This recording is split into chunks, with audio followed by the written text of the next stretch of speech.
Okay, the Tesla Model Y is finally coming to the market. That is today's Musk Minute.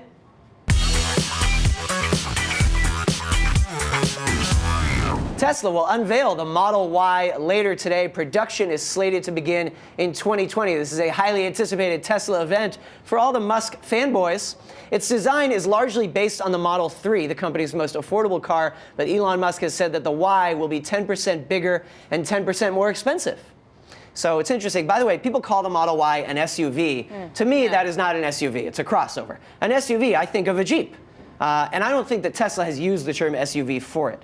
But a lot of people are saying, okay, it's the Model Y SUV. And they want to stay innovative, so they want to still use like their own name. But they also have the Model X, right? Which is what, $75,000 or more. So this is kind of a good alternative for those who can't quite afford that price tag. And also, if you look at the broader auto sector right now, I mean, the crossover, the SUVs, that's been the hottest selling. So this allows Tesla to get in there where the demand is. The question is, will customers line up for it as well? A lot of people who, signed up for the Model 3, they're still waiting. Are they going to come on board on the Model Y? Yeah. And it all comes down to the price point. If he wants to go mass market, got to make sure that an average consumer can actually afford a car like that. So the $35,000 price range for Model 3 is ideal, but the problem is getting all the output. And that's one of the goals of the company, is to produce like 1 million cars a year.